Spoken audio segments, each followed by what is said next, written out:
અરે કાલથી મને વહેલા ઉઠાડજે, મંદિર જવાનું ચાલુ કરવાનું છે.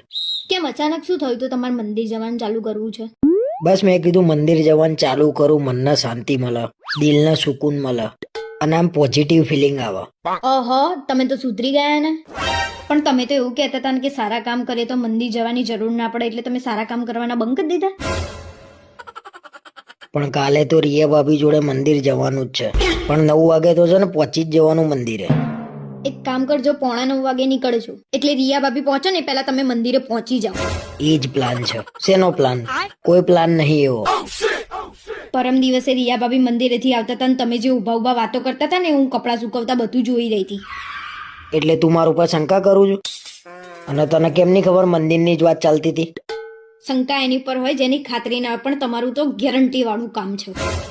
અને તમારે મંદિરે જ જવું હોય તો આપણે બંને જોડે જઈશું.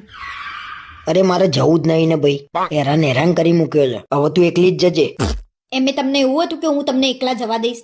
આમે હું તમારી જોડે જવાની હતી.